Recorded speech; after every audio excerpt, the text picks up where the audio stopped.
Hope you grabbed your drink. Irish coffee. Okay. Only joking.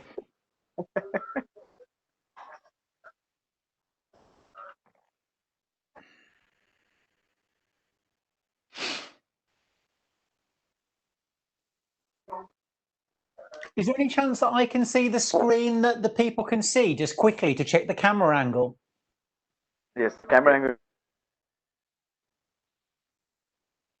It's perfect. Well, we're live now. Yeah, we're live now, so I guess we can start. Oh, okay, So, perfect. yeah. Good evening, ladies and gentlemen. We have Dr. Coleman with us. Dr. Coleman specializes in helping services, brands drive growth and retain relevance through brand experiences, something that has come into sharp focus during these times of COVID-19. Darren's 25 plus years of gold experience spans Europe, the Middle East, Southeast Asia, and Japan. He has helped brands in a range of sectors, including financial services, telecoms, technology, pharmaceuticals, healthcare, fast moving consumer goods. This extensive global experience enables Darren to share key brand principles that drive growth, facilitate relevance. Johnson and Johnson's, Singapore Airlines, Dubai Properties, Maybank, Orange, PepsiCo are amongst the biggest brands he has helped. Prior to founding his agency, Wavelength Marketing, Darren completed an MA in marketing and a PhD in B2B services brand marketing. The combination of Darren's extensive commercial experience and deep subject matter knowledge means he is uniquely placed to deliver insightful keynotes that hold particular appeal for intellectually curious audiences around the globe. Darren is frequently asked to comment on brand related issues in the media, BBC, and Forbes, and has published widely in the likes of WARC and Branding Strategy Insider. Darren's widely acclaimed book, Building Brand Experiences, a practical guide to retaining brand relevance, has been translated into Korean this year and will be launched in Mandarin as well during 2020. I hand it over to Mr. Coleman now. Thank you so much. Thank you, Tamoy. Thank you for the introduction. So good morning from the UK and good afternoon wherever you are. I'm delighted to be here, albeit virtually, to talk about getting your COVID recovery right by using brands as a platform to drive growth.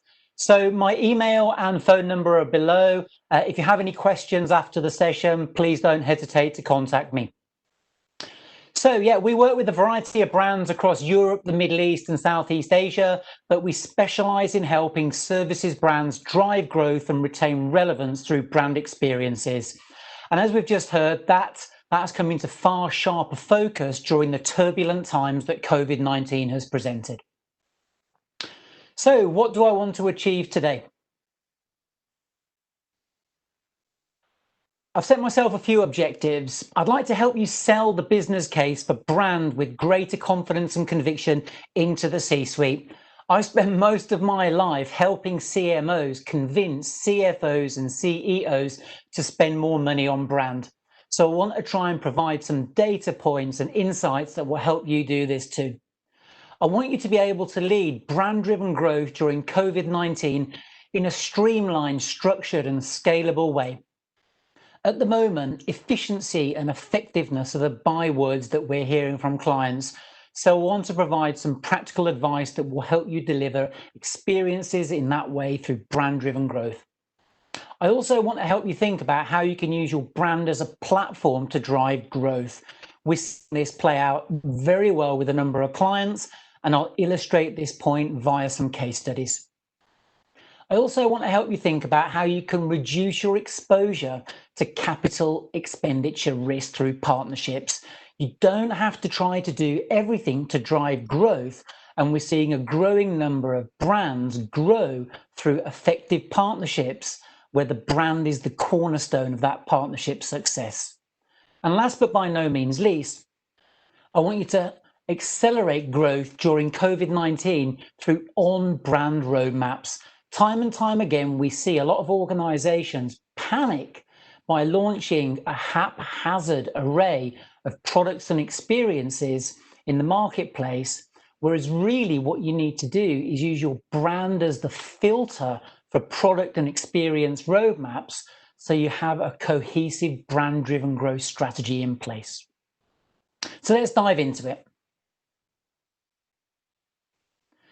So when we think about the context of COVID-19, if I was with you this time last year, it would be unimaginable the world is the way it is. You know, the world has been turned upside down and shaken around like crazy. So it's completely changed in a number of ways the context that marketers are driving growth. And this has been consolidated by a brand growth dilemma that I see day in, day out.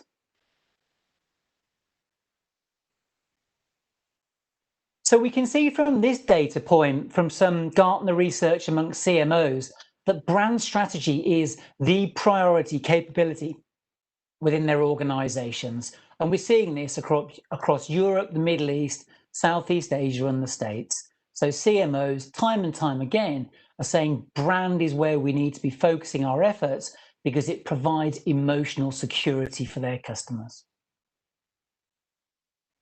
But regrettably, the C-suite have a limited understanding of brand. Now, that's not meant to be a rude or a disparaging comment. We see it time and time again. And this data point here from the Financial Times and F-Works illustrates that point. We can see that on the right-hand side of the chart, a sizable number of executives in the C-suite have an average poor or very poor understanding of brand. And a case study that illustrates this point no better than any other I know is when 3G Capital bought Kraft Heinz for $80 billion in 2015. And at that time, Kraft Heinz embarked on an aggressive cost-cutting campaign. And we can see they bought the brand back at this point, and there was a residual effect in terms of brand equity playing through to stock value. But after a while, the equity and the value in the brand started to decline because the investment dried up. And we can see the stock value has just declined. So this is a classic example of a mentality that we see time and time again. Short-term ROI-driven mentality that is characterized by seeing brand as a cost and not an investment. This is the challenge we see. So these are some data points now that I'd like to share in terms of putting across the business case for brand growth. So these are just some of the examples that I share with clients on a regular basis to help the CMO secure greater budgets for brand-related investments. So what this chart shows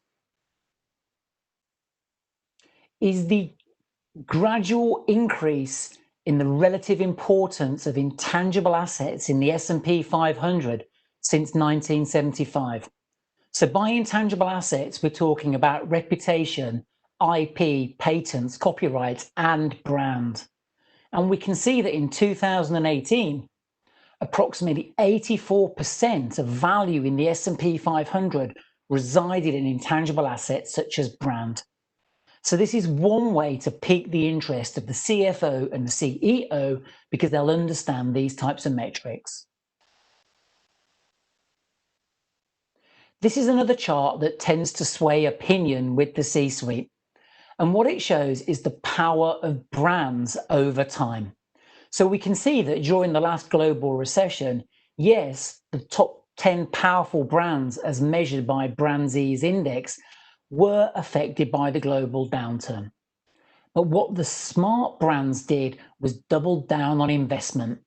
And we can see with time, the performance of these powerful brands outpaced a number of indices around the globe. So this is another data point that I would advise that you share with the CFO and CEO to show that brand investment delivers long-term financial gains. This chart here is some ongoing research that Siegel and Gale have conducted. And it paints a very simple picture. Simplicity drives brand growth. Time and time again, we see that clients are trying to overcomplicate matters. But this chart here shows that brands that perform well on their simplicity index outperform those of brands on a number of indices around the globe. And this is something I'd encourage you to think about, especially at this time. Don't overcomplicate matters when it comes to brand-driven growth. Keep things simple in terms of positioning, your values, essence and personality, and how you bring those intangible brand assets to life. So simplicity, brands in India, and these were the results from Siegel and Gale's study in India. And Google, Amazon, Maruti Suzuki, Nokia, you can see the top 10 here. But what all these brands share is the simplicity of association. The human brain is a lazy muscle that gets tired quickly. We don't like to think too hard. This is why we have heuristics, to shortcut decisions that we make. And this is what these brands understand and execute on with absolute aplomb. Keep things simple, and that drives brand performance. So they're just some data points that hopefully will help you sway opinion when it comes to getting the CFO and CEO to invest in brand-driven growth. Now I'd like to share a practical tool that we use extensively with clients around the globe to help them structure a scalable approach to brand-driven growth. This practical management tool is called the Brand-Driven Growth Blueprint. The first stage entails understanding the corporate objectives and aligning your brand-driven growth objectives with corporate objectives. The reason being, the C-suite will be very interested in anything that can help them deliver against those corporate objectives. If your brand objectives aren't aligned with corporate objectives, your brand-driven growth endeavors will be doomed from day one. Next, you need to consider 3 areas. First, think about the target customer or stakeholders. Who are they? Profile them, psychographics. Think about the jobs they want to get done, the solutions they're looking for in their life, emotions that drive their choice, so that you can visualize them as a human. And that provides a platform for building a relevant brand, which is the central tenet. So here I'd encourage you to consider 4 intangible assets that are the cornerstones of brand-driven growth: your values, your essence, your personality, and positioning. And what you need to do at this stage is make sure that your brand is relevant and resonates with the target customer. So for example, if your brand values are about being caring, loving, sincere, and gentle, that will only appeal to customers who hold those values. Next, you need to consider the product and experiences that you want to take to market in order to drive growth. But these need to dovetail with your brand. Otherwise, you'll run the risk of launching products and experiences that off-brand, feel disjointed, and so will come across as confused in the marketplace. So for example, if your values are about being caring, loving, gentle, and sincere, then you need to think about experiential touch points that embody those values. So if a customer's got a problem, you need to be able to sort that in a caring, sincere way. This brings your brand to life. So the point here is the brand acts as a filter for your product and experience roadmap, but it also acts as a common denominator which connects your target customers or stakeholders with the products and experiences that you're looking to take to market in order to drive growth. And then last but by no means least, you need to consider measurement. And at this point, I'd encourage you to take employee, brand, and financial metrics. The reason being, based on our experience and extensive modeling with clients, we find that employee and brand metrics drive financial metrics. And that's powerful because the employee and brand metrics act as a metaphorical crystal ball that are preemptive. In other words, if employee and brand metrics are dropping, you'll have time to do something before that plays out in adverse financial performance. But if the financial metrics are dropping, you've left it too late. It's like driving and looking in the rear view mirror. So let's look at some examples of how this can play out. So the first brand, and these aren't clients of ours, I wanted to use other examples as using clients can feel a bit self-indulgent. So Baby Shop, fantastic brand, and their positioning is all about best choice at the right moment. And what Baby Shop have done is they've launched a number of products and experiences that support this positioning perfectly. So they have the My Baby Expert. This is an online chat, real time, where someone can actually speak and chat with another human being. Similarly, in store, they've got the My Baby Expert that helps the target customer make the best choice at the right moment. And to address any logistics issues they've had with products, they've got RFID codes on all products to ensure the customer can make the best choice at the right moment. These are just some simple examples of how Baby Shop's brand-driven growth has been informed by their brand positioning. Peloton is a really interesting example, and they talk about their brand being all about world-class at-home fitness. So it's fairly safe to assume that's fairly closely related with their brand essence. So Peloton make high-end equipment for the home, bikes and things like that, exercise bikes. But late last year, their campaign received an awful lot of criticism, and it was seen as sexist and dystopian.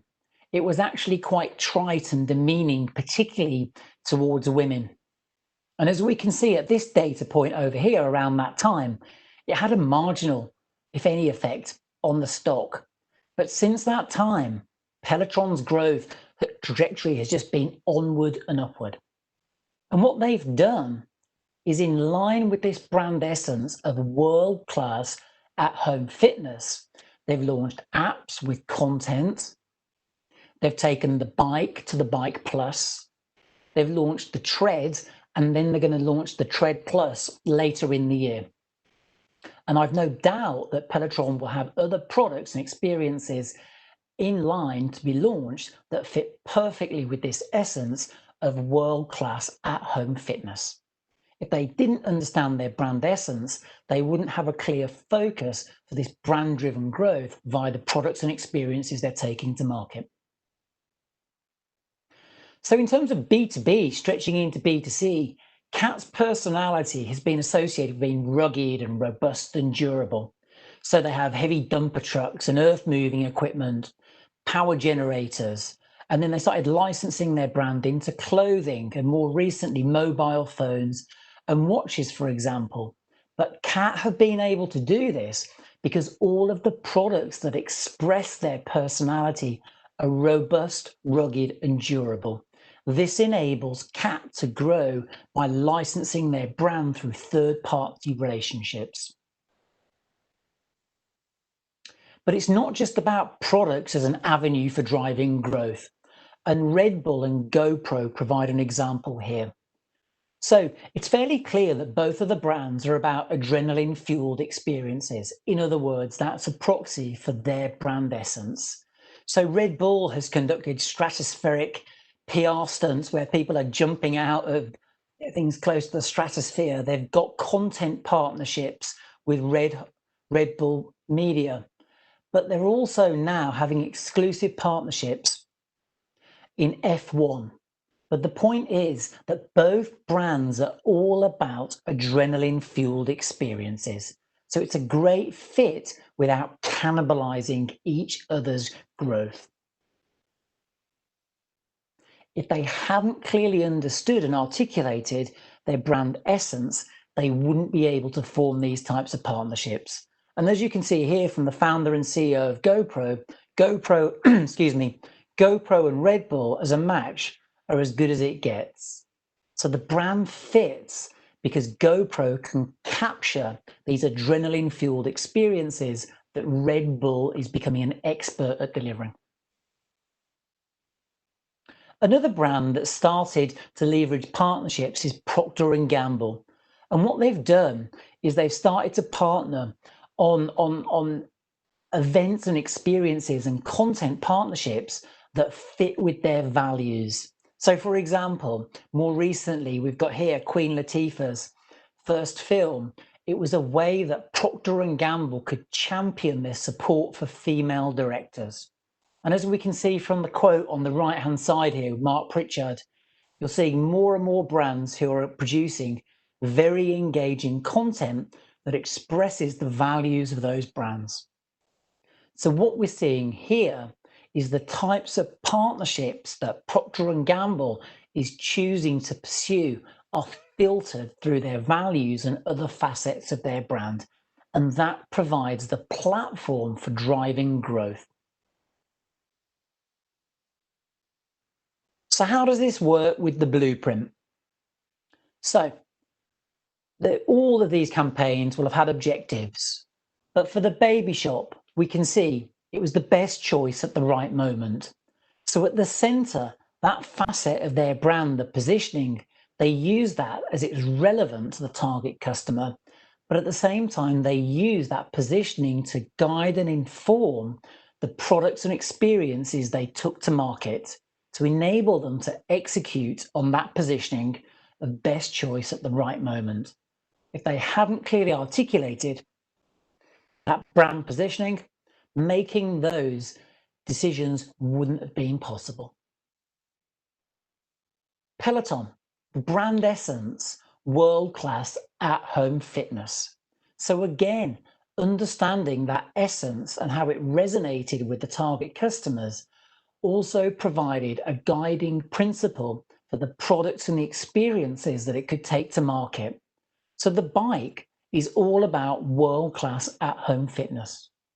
Same for the Bike Plus, but it also enabled the brand to move into new product launch spaces by launching the Tread Plus, and also the app and the content that they flush through that app. It all fits perfectly with world-class at-home fitness. Cat started out B2B and has moved its brand into a B2C space as well. So the personality was about robust, rugged, and durable associations. So those sorts of associations had self-expressive value to the target customers. But also as well, by understanding that personality, it enabled Cat to launch products and experiences that were on brand. So the phones that they've taken to market were rugged and durable. They weren't sleek and slimline and premium feeling. The watches they took to market, again, were robust and rugged and durable. But they managed to grow through third-party relationships. GoPro and Red Bull, it was all about adrenaline-fueled experiences. That appeals to both of their target customers, but also provides a platform for them to launch co-branded experiences and products. If they weren't clear on the scope of their respective brands, they wouldn't be able to have this marriage made in heaven. And then we looked at Procter & Gamble and how they're using their brand values to filter the types of partnerships that they engage with. So they've used their values as a mechanism to determine the types of brands that they want to partner with. And we looked at an example of how they're keen to support female directors in the film space. So these are just a few examples of how brands have driven growth over the years and more recently by using their brand as a platform to drive growth. The brand filters the products and experiences they take to market, but it also acts as a common denominator for connecting with the target customers or other stakeholders as the mechanism for driving growth and achieving corporate objectives. So I just want to finish off with some influential quotes. This one from Janet Hull, Director of Marketing Strategy at the IPA. From our analysis of the IPA data bank, which contains quantitative data from 15,000 advertising and marketing effectiveness case studies, spanning almost 40 years, we know that brand building lies at the heart of sustainable, profitable growth for business. So if you get the chance, I would encourage you to look at the IPA database. There's a treasure trove of case studies, data-driven case studies that show how brands drive growth. And here from Les Binet and Peter Field. Brand building dominates long-term growth and involves the creation of memory structures that prime consumers to want to choose the brand. In other words, salience. This priming effect also improves pricing power and so over time has a strong impact on profitability. Again, if you haven't, I'd really encourage you to look at the influential work of Les Binet and Peter Field. So I set myself a couple of objectives and I just want to revisit them. So hopefully now you feel a bit more confident for selling the business case into brand. We looked at a number of data points there from the S&P 500, simplicity, and also the perils of being ROI driven, with Kraft Heinz being a case study for that point. Hopefully now you can think about how to lead brand growth in a streamlined, structured, and scalable way. And that's by using the brand-driven growth blueprint. This is a practical management tool that will help you get brand-driven growth right. So now hopefully you can see how to leverage your brand as a platform to drive growth. The brand acts as a filter for driving product and experiential roadmaps. I'd also like to think that you can see how you can minimize your exposure to CapEx risk by growing through partnerships. And this is what the likes of Red Bull and Procter & Gamble have been doing. But you'll also be able to accelerate growth during COVID-19 through on-brand roadmaps. So if you're clear about your brand, then you'll be able to work with third parties or white label product or experiential providers and launch products under your brand or co-branded. That's far quicker than taking all of the time to do the R&D yourself. So if you're interested in learning more about the brand-driven growth blueprint and how that can be used as a practical management tool, I've written a post on LinkedIn, an article, to support this. The link is above there and you'll see it. Please have a look. And if you have any questions, don't hesitate to reach out and ask me. And that's it. Keep in touch. There's my email and phone number. I'll be very happy to hear from you if you have any questions. And I think we've got time for some questions now. And the best question, I will send you a soft copy of my book. So thank you for your time and over to the Q&A. All right. So, Mr. Coleman, that's a great motivation for winning your book. And thank you so much for getting your, stats right and throwing some light on leveraging brand-driven growth. We have some questions with us. And the first question which I would like to highlight is that as governments, moved quickly from flatten the curve, it appeared that it was the growth curve that flattened. Now, with rapid unlocking of industry and life around the country, how best can brands enforce consumer trust and how important is it in your business decision? Yeah, without trust, there's nothing. So this is a smart question because at the moment, consumers are feeling a bit fragile. We're all feeling fragile. So building trust is a smart move. A very good way to build trust is to show your heritage. And there's some brands in India with fantastic heritage. So a cost-effective way to do that is wheel out adverts that you've played 5, 10, 15 years ago to show that you have heritage, and build campaigns that show how your brand has been there for your target customers over the years, if not decades. And that will give a sense of security and inspire confidence and trust. So that's how I would do it. Okay, great. So let's go ahead with the next one. With social distancing, there is perhaps a greater reliance on conversational tools and chatbots to interact with consumers. Yes. Isn't the element of personalized communication and quality of service lost in the process? Sorry, I didn't catch the second part of the question.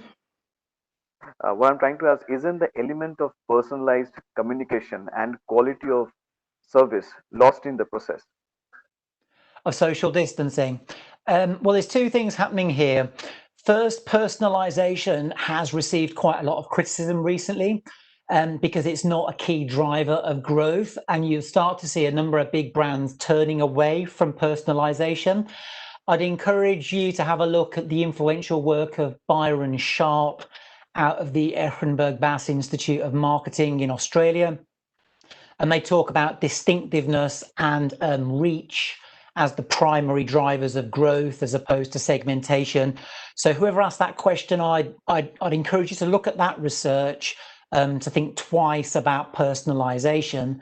The second point around the human touch and service, yes, I can understand that point, social distancing, but you've still got the ability to give your experience a human touch, digital tools by face-to-face contact and things like that. And at this time, as we've seen with the Body Shop there, with online contact, being able to connect at a human level is a powerful strategy, because we're all feeling a little bit fragile at the moment. So having that security of reaching out and connecting with another human taps into some of our basic human needs.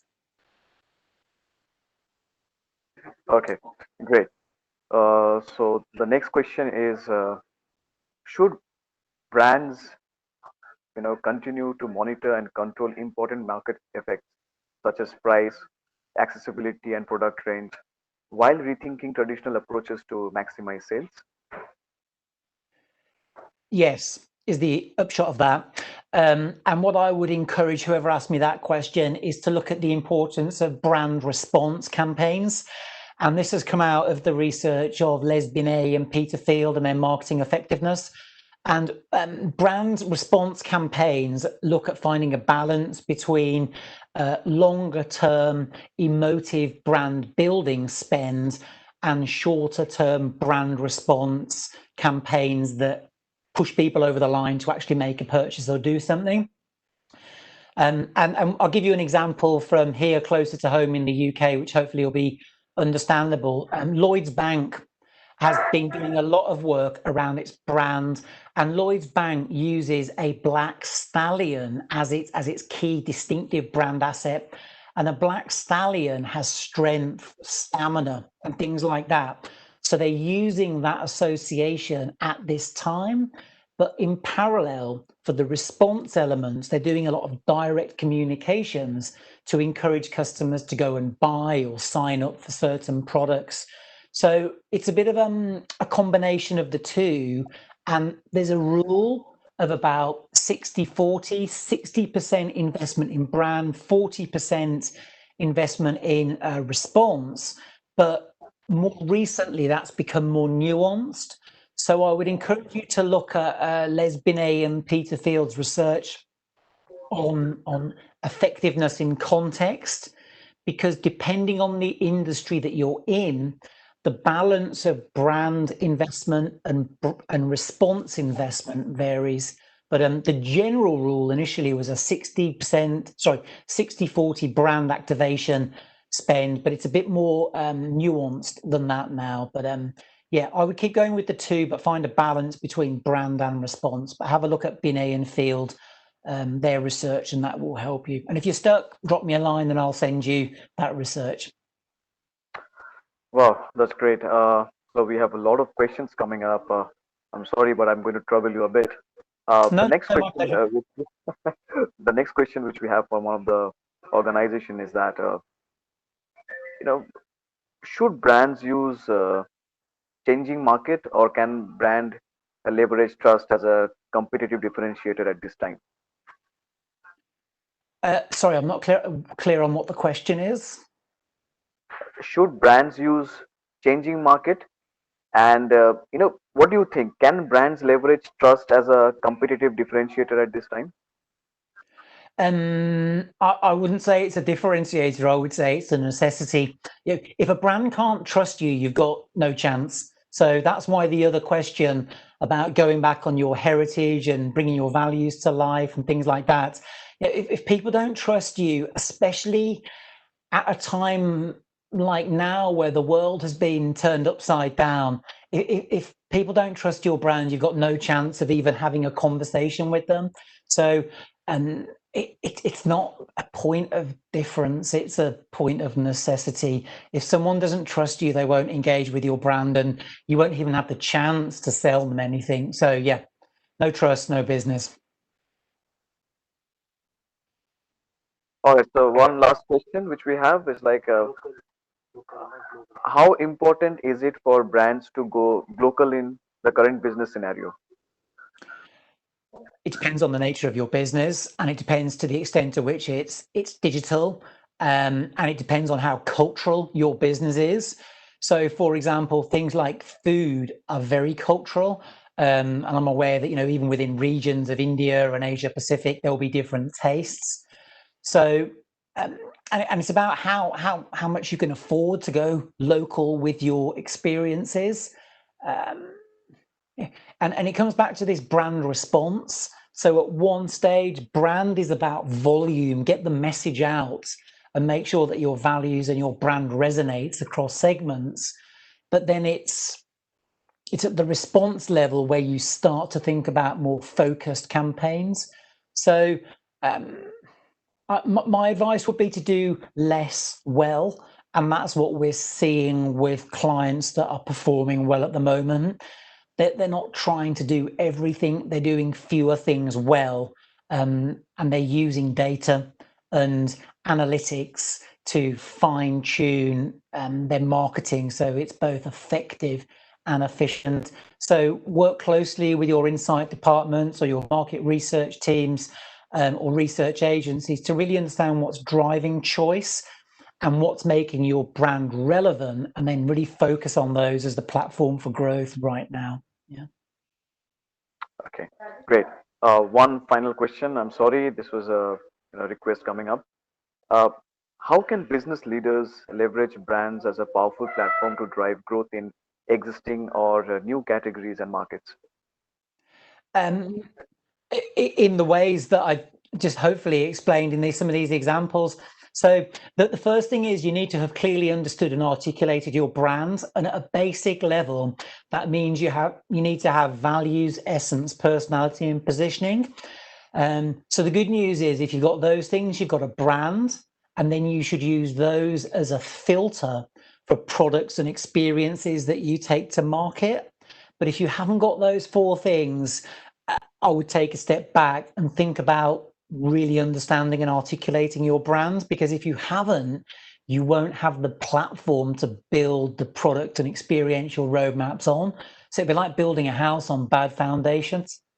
But if you have got the brand articulated, then before it comes to taking a product or experience to market or thinking about that, come up for air and think about how relevant it is to your brand. So Peloton, they're launching the Tread and the Tread Plus, and that's a perfect fit for their world-class at-home exercise essence.